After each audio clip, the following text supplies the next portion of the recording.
각자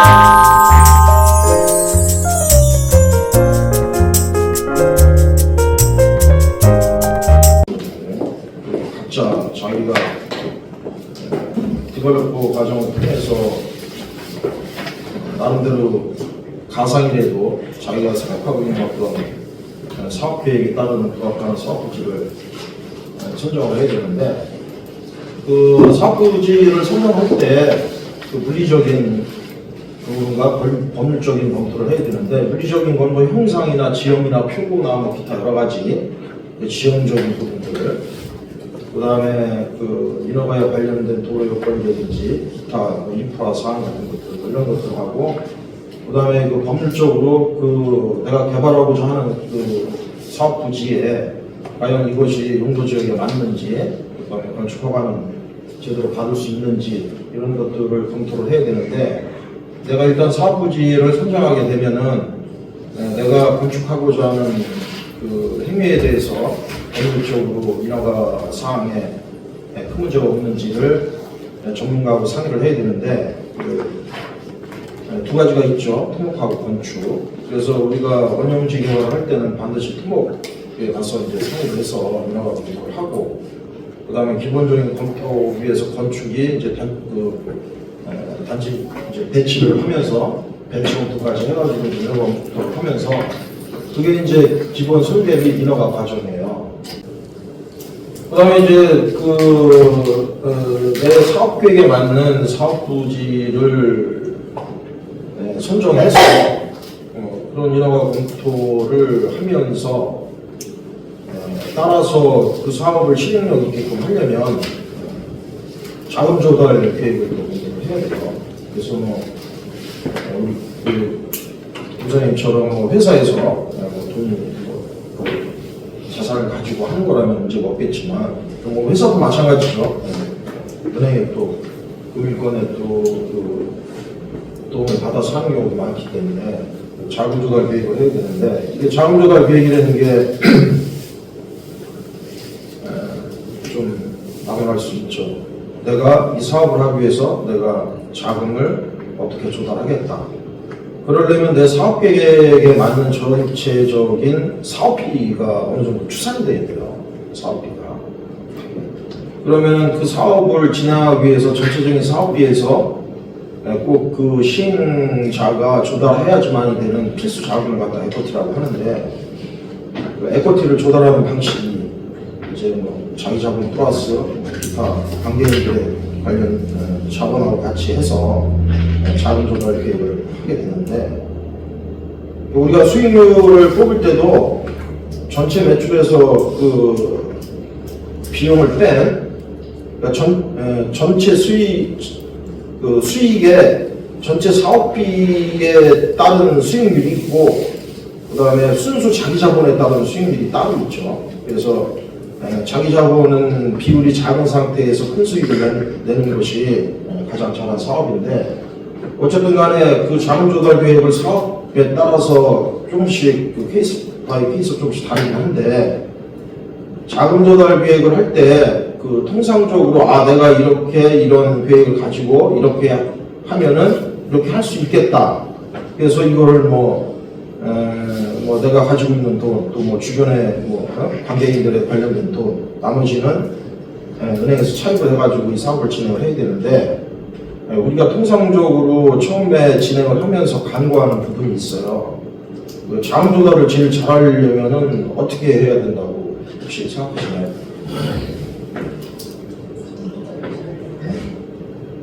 일단은 은행을 잘 해놔야 돼요.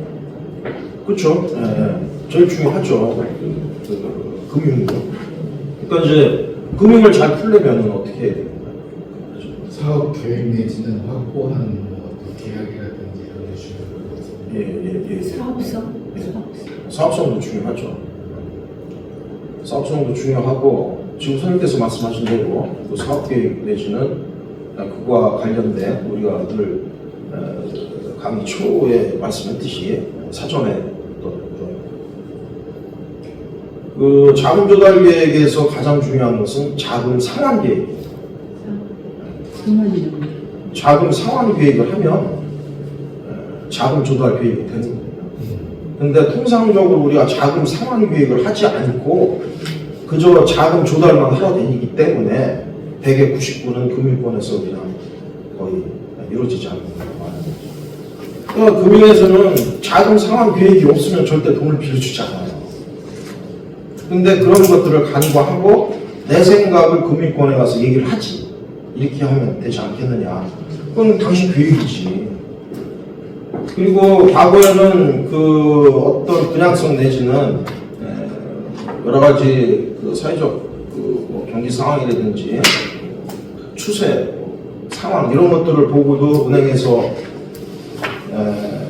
금융을 해주는 케이스가 많이 있었는데 지금은 그때하고 달라가지고 추상적으로 그 자금 계획을 세운 거에 대해서는 인정을 하지 않고 그 증빙이 됩니다. 증빙. 내가 이렇게 해서 이렇게 그 당신들한테 돈을 빌려가지고 이 사업을 이렇게 완공하면 뭐 이렇게 해서 내가 돈을 갚겠다라는 계획이 객관적, 타당성, 합리적인 그 논리적으로 다 맞는데 옛날에는 그게 맞으면 해줬다는 거죠. 근데 지금은 그게 증빙이 돼야 되는데 뭘로 증빙이 돼야 되냐면 문서로 증빙이 돼야 돼요. 그러니까 지금은 거기까지 가 있는 상태다.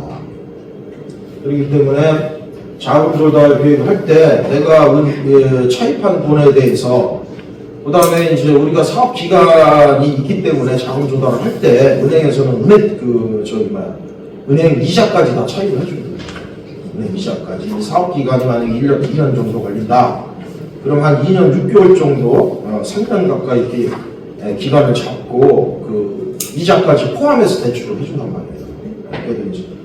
근데 걔들이 그러면 3년 후에 이 사업이 완공이 되고 이 사업비를 회수를 해야 되는데 통상적으로 사업비가 회수되는 시점에 그 사업이 준공이 되면 PF 한 거를 담보대출로 전환을 해요. 전환을 해서 그거를 상환을 하게 되는데 지금은 단순하게 그 담보대출로 전환하는 것만 가지고는 되지 않아요. 그 이후에 발생될 수 있는 예기치 못하는 사건에 의해서 지금은 막 여러 가지 일들이 일어나잖아요. 그렇기 때문에 이 사람들이 만약에 그것이 어떤 그 부특정한 사건으로 인해서 상황 변경이 됐을 때 이자를 잘 낼 수 있는가까지도 지금은 검토를 한다는 거죠. 그래서 만약에 내가 이렇게 계획을 가지고 자금을 상환하려고 했는데 만약에 그것이 그 여의치를 못해서 다른 상황이 발생이 됐을 때 최소한 너희들한테 내가 차입한 돈에 대한 이자는 이렇게 충실하게 납부할 수가 있다라는 것이 증빙되어져 있다는 거죠. 지금은 그렇게까지 가지 않으면 그 은행에서 금융을 지키기가 굉장히 어렵고 물론 이제 뭐 큰 회사 같은 경우는 뭐 워낙 신용이 있고 담보가 있으니까 은행에서 빌리는 게 그렇게 어렵지는 않겠지만 그런 부분들이 좀 있어요. 그래서 그거를 오늘 잠깐 들여다볼 겁니다. 그래서 1, 2, 3강에 걸쳐서 우리가 끊임없이 어떤 사업을 하고자 하는 나름대로의 조사 분석, 그다음에 자기만의 어떤 인셉션 이런 것들을 통해서 이제 자기가 계획을 했다면 그 계획에 맞춰서 사업 부지를 찾아서 발품을 팔아야 되는 거죠. 가만히 있으면 안 되는 거고 열심히 이제 부지를 찾아다녀야지만 되기 때문에 평소에 그런 땅을 보러 좀 많이 다니셔야 돼요. 평소에 여기저기 현장을 자꾸 다녀보고 그 현장을 가지고 위치를 그려보고 내 계획에 맞는 인허가 검토라든지 그거에 따라서 내 사업 규모에 맞는 자금 조달을 어떻게 할 것인가. 그렇게 해서 오늘 이제 그 사업 계획에 부합하는 부지 선정 및 인허가 검토를 한 다음에 자금 조달 계획을 기본적으로라도 어느 정도 구상이 되면 다음 5강에서는 그러면 내가 사업을 하고자 하는 이 사업이 과연 경제적으로 타당한가 라는 부분들을 이제 살펴보게 될 건데 그건 이제 그 살펴보는 기본적인 툴을 가지고 다음 시간에 다시 또 강의를 하도록 하고요.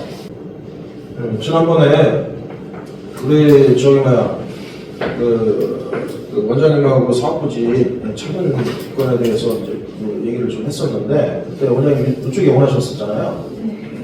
이제 제가 볼 때는 좀 이쪽이 괜찮을 것 같아서 일단 가상으로 이쪽으로 잡고 이게 그림 상황용지인데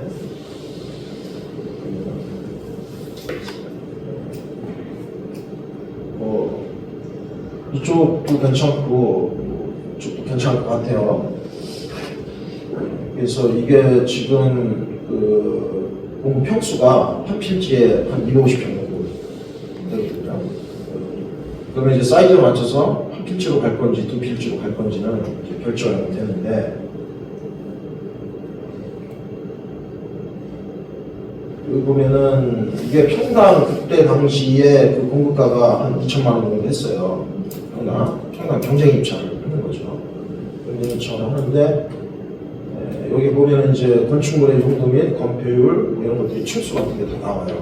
그러면은 나한테 내가 그 대충 생각하고 있는 부분들을 몇 평 규모로 해주면 되겠다 뭐 이런 것들을 선택을 해서 내가 5층짜리로 갈 건지 7층짜리로 갈 건지 용적률하고 건폐율은 같으니까 이렇게 해서 여기 보면은 이제 허용 용도가 의료시설이 나오잖아요.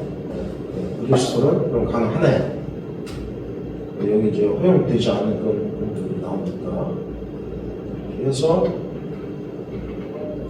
만약에 우리가 택지개발 구역 내에다가 내가 한번 그 토지를 분양을 받아가지고 여기서 한번 메디컬 센터 한번 해보고 싶다라고 하면은 이렇게 그 사업용지 공고가 나와요.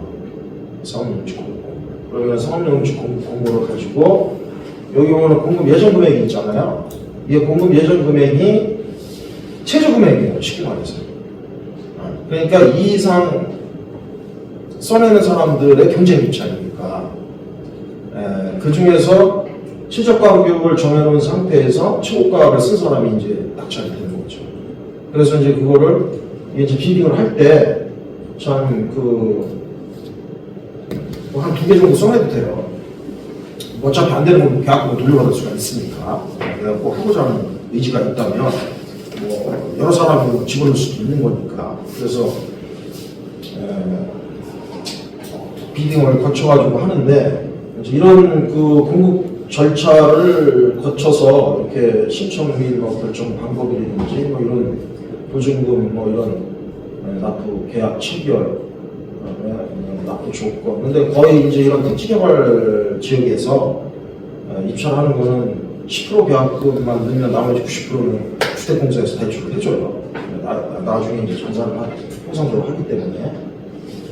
그렇게 해서 이런 공급 공고를 보고 내가 부지를 찾을 수가 있고, 만약에 그렇지 않은 경우 내가 이런 택지개발 지역이 아닌 다른 지역에 해야 된다. 그러면 그게 이제 원형지가 되기 때문에 여기는 뭐 저 기준만 맞추면 내가 건물을 짓는 데 아무 이상이 없어요. 근데 이렇게 계획되어지지 않은 지역에 가서 내가 개발을 하려면 땅부터 일단은 건드려야지만 되기 때문에 토목에서 그 내가 원하는 그 개발 행위에 따르는 인허가 검토를 당연히 해야 되겠죠. 그런 절차를 거쳐야 되는데, 일단은 택지개발 지역 내에서는 이렇게 공고를 보고 내가 원하는 지역에 입찰을 할 수가 있다. 그래서 늘 원하는 지역에 내가 어느 뭐 택지개발 지역 내든 아니든 간에 내가 원하는 사업을 하기 위해서 어떤 사업 부지를 선정을 하게 되면 반드시 그 부분에 대해서 그 검토를 하고 이런 절차를 거쳐서 입찰을 하게 되죠. 그래서 이제 이것도 이제 그거하고 마찬가지인데, 이거는 공급공고가 어떻게 나오는 거냐면은 생활대책용지 공급공고라고 되어 있어요. 주한미군기 이전 사업으로 인하여 생활대책 대상자로 선정 통보된 분으로 구성된 기업 대상 협조에 대해 공급합니다. 이런 내용은 뭐냐면은 여기 살던 사람들이 있어요. 여기 살던 사람들. 그 다음에 저 주한미군기지를 이전하면서 거기 살던 사람들 다 쫓아냈잖아요. 그 사람들한테 싸게 공급합니다. 그래서 내가 꼭 진짜 고독지 신도시 아까 우리가 지정한 그 부지에 들어가야지만 되겠다라는 강한 자기만의 어떤 신념이 있으면 사업을 하려면은 뭐 사업의 어떤 아이템에 따라서 조금씩 다르겠지만 토지비가 그 사업비에서 차지하는 프로테이지가 있어요. 그러니까 통상적으로 우리가 이제 할 때 그 대단히 어떤 이런 개발 계획을 할 때 토지비가 차지하는 구성비가 높지 않기 때문에 토지 대금에 대해서 그렇게 크게 그 신경을 안 써요. 몇십만 원 비싸고 싼 거는. 근데 이런 택지개발 내에서는 이 토지비가 차지하는 구성비가 굉장히 크거든요. 땅값이 비싸니까 평당 2천만 원이니까 기본이. 그럼 3천, 4천도 막 입찰이 가면 간단 말이에요. 비등이기 때문에. 근데 이거는 뭐냐면은 그래도 어쨌든 간에 모든 사업의 출발은 땅으로부터 시작되는 거니까 일단 땅에서부터 먹고 들어가야 되는 거예요. 땅에서부터 돈을 벌고 들어가야 된다는 거지, 사업 계획을 할 때. 땅을 살 때부터. 그러면 똑같은 땅인데 이런 형태를 거치면 반값의 땅을 내가 구입을 할 수가 있어. 그러면은 지금 통상적으로 거기 지금 아까 우리 여기 봤던 이 지구가 지금 최저 입찰가가 평당 한 2천 되는데 여기가 최저 입찰가 평당 한 2천 되는데 비딩하면 2,500, 3,000 보통 가거든요. 지금 여기 한 3,000 정도 그때 막 낙찰이 많이 됐어요. 근데 이거를 생활대책용지를 이용을 해서 하게 되면은 평당 한 2,300만 원에 땅을 구입할 수가 있기 때문에 내가 만약에 500평이다. 500평이 내가 그 메디컬 센터를 하기 위해서 필요한 땅의 규모가 한 500평 정도 된다. 그러면 건폐율 60평이니까 300평 올라가는 거거든요.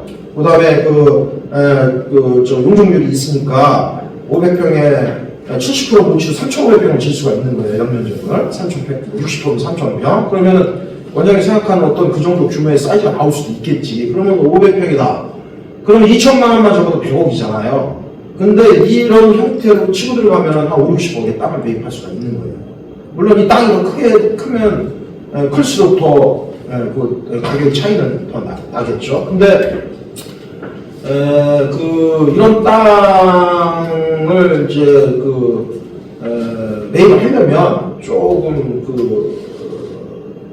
바닥 작업이라고 해야 되나? 하여튼 좀 힘든 일을 좀 거치긴 해야 돼요. 거치긴 해야 되는데 왜냐면은 여기 살던 분들이나 주한미군 이전에 하셨던 원주민들한테 이 생활대책용지라는 것을 이제 상가를 질 수 있는 그 용지에 대한 권한을 주택공사에서 줬는데 국토부하고 협의해가지고 근데 한 사람한테 줄 수 있는 평수가 한정이 되어 있기 때문에 여러 사람이 모여가지고 조합을 결성해서 신청을 해야 되거든요. 그래서 이제 그런 원주민들이 그런 조합을 결성해서 신청하지 못하기 때문에 이제 좀 잘 아는 사람이 그런 업무를 대행을 해주죠. 대행을 하고 그 다음에 조합을 결성해서 좋은 필지를 배정받게 되면 그 필지를 직접 시행하는 경우도 있고 그 필지를 매각하는 경우도 있어요. 근데 애시당초에 그 사람들이 가지고 있는 권리를 매입해서 업무를 대행해서 조합으로 신청한 후에 명의 변경을 해서 가져오는 방식이 있거든요. 근데 그게 지금 절차가 시간과 절차가 좀 까다롭긴 하지만 토지를 가장 싸게 매입할 수 있는 이런 택지개발 지역 내 도시계획에서 일어나는 일인데 일반적인 사람들은 잘 알지 못해요. 일반적인 사람들은 잘 알지 못해서 일종의 뭐냐면 여기 살던 원주민들이 수용되면서 외부로 이제 나갈 때 통상적으로 그 사람이 여기에서 이제 상업 행위를 하고 있었다. 그럼 이런 생활대책용지를 주고 상업 행위를 하지 않고 집만 가지고 있었다. 그럼 집을 줄 수 있는 권한을 주잖아요. 잘 아시겠지만. 그래서 그건 이제 이주아택지라고 하는데 그게 일종의 어떤 대토권 형태로 보상의 차원에서 주는 건데 원주민들한테 보상 차원에서 공급해주는 통상적인 가격이 조성원가의 한 80% 정도 되니까 좀 싸게 그걸 매입할 수가 있죠. 그래서 여기 지금 고도국제신도시 내에도 이주아택지 같은 경우도 지금 여기 한 2,500개, 2,700개 정도 됐는데 그 대토권 권리가 그 권리를 처음에 2015년도, 13년도에 여기 처음 들어왔을 때 그 권리당 가격이 한 3,000 정도 했어요. 한 개당. 근데 그게 3년 후에 토지 사용 시기가 다가왔을 때 일종의 분양권과 같은 건데 아파트 분양권. 처음에 내가 분양받아서 3년을 입주하잖아요. 그와 마찬가지로 여기 원주민들한테 주었던 주택공사에서 받은 대토권이 처음에 그 피가 거래됐을 당시 한 3천 했어요. 근데 3년 후에 그게 한 2억 5천에서 3억 정도 갔으니까.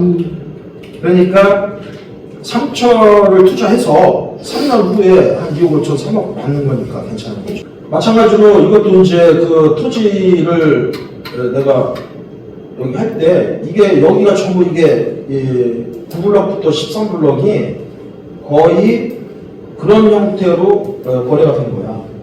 여기 필지수가 이렇게 많잖아.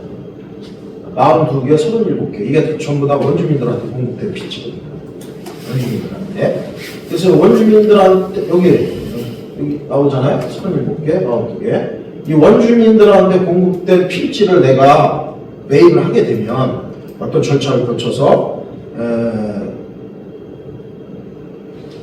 아까 말씀드렸듯이 초기 사업비를 더 줄일 수가 있죠. 한 50억 정도는. 만약에 지금 그 본장님 생각하고 있는 그 정도 사이즈 한 500평, 여기 아까 그 정도 되면은 일단 땅값에서 그렇게 사업비를 줄일 수가 있으니까 우리가 부지 선정하는 것이 내 사업 계획에 잘 맞는 부분도 중요하지만 땅값을 어떻게 잘 처음부터 이때 방향으로 선정을 해 갈 것인가 이런 부분들도 중요하다는 걸 좀 말씀을 드리고요.